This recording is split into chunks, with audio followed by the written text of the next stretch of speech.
Bonjour à tous et bienvenue dans ce direct qui sera proposé également en replay. Aujourd'hui, je vous propose que nous revisitions succinctement en fait la pratique de l'ouverture relaxée. Savoir que cette pratique, c'est la pratique essentielle également, la pratique cœur, qui fait goûter à l'état contemplatif par excellence. Les étapes par lesquelles nous sommes passés jusqu'à présent nous permettent en fait d'arriver à cet état et à cette pratique essentielle. Donc je vous rappelle les étapes précédentes, le rappel de sa motivation, l'ancrage dans les sensations corporelles, se laisser aller dans le souffle, l'ouverture sensorielle, ouverture à l'environnement. Et donc ici, normalement, si on s'est bien entraîné, on a développé une attention, une plus grande attention, qui permet à ce que le mental soit moins agité.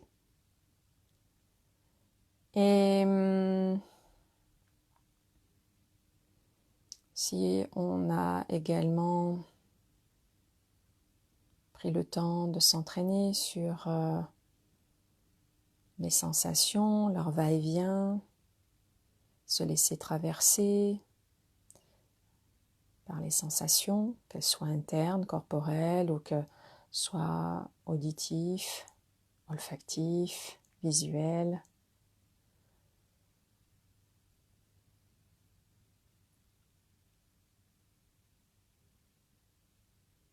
Peut-être avons-nous perçu un état plus profond, d'une attention profonde et qui est aussi une attention qui est ouverte, qui permet justement à se laisser traverser par le déploiement des sensations. Donc c'est là que l'on arrive à ce degré d'approfondissement de l'ouverture relaxée, progressivement.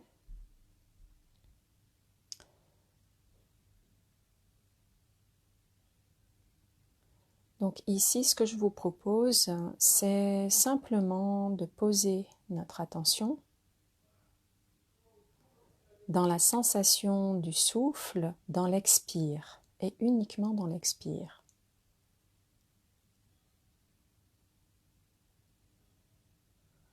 Sentir comment cela se passe quand le corps expire. Sentir comment cela se passe dans le corps. Sentir comment cela se passe sur le plan émotionnel. Sentir comment cela se passe dans le mental quand cela expire.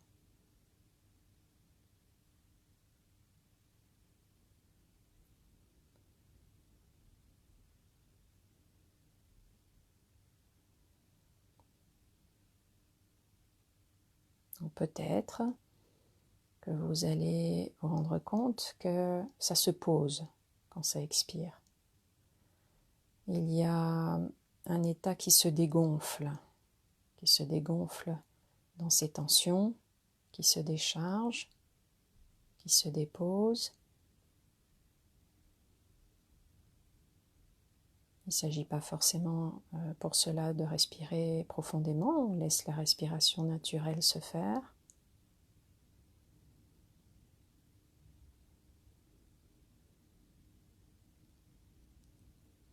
Percevoir un état de détente qui se manifeste spontanément. On ne fait rien, ça se détend simplement par l'invitation de l'expire.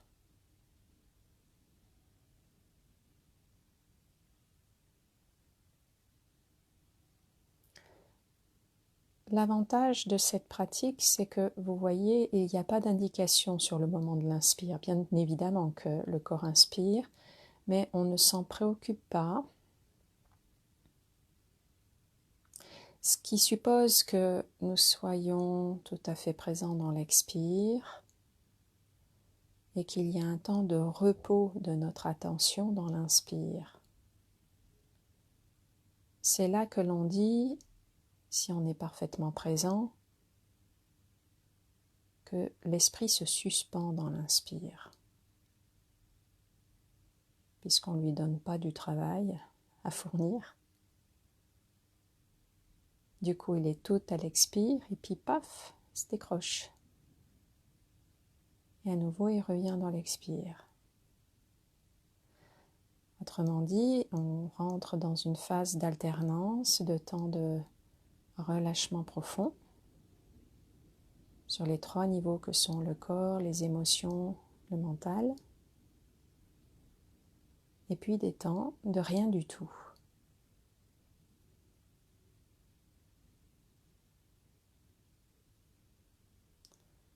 Ça se relaxe dans l'expire et ça reste tout ouvert dans l'inspire, sans fabrication.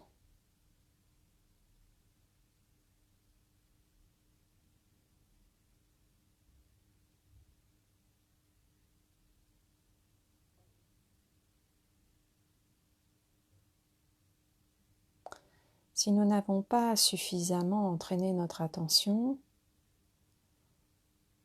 la phase de tout ouvert sans fabrication est voilée par toute une agitation mentale ou par de la torpeur.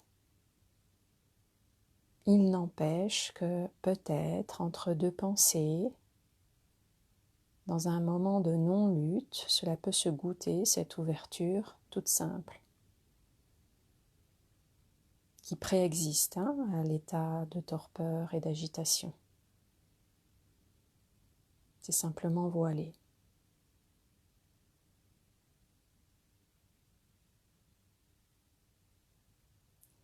Si à l'inverse, nous avons une attention parfaite,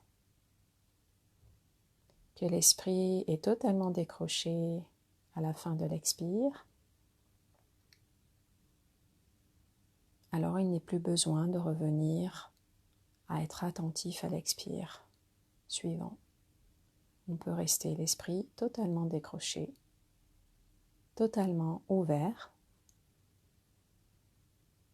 et totalement détendu.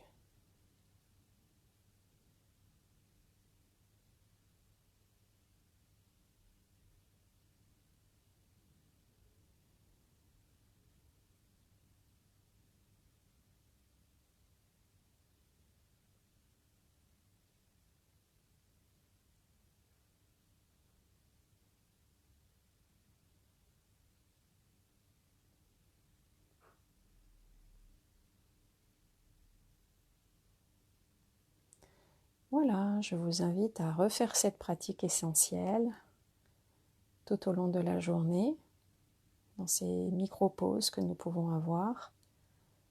C'est la pratique la plus sûre et la plus directe qui soit. Je vous souhaite une agréable journée et je vous retrouve la semaine prochaine. À très bientôt.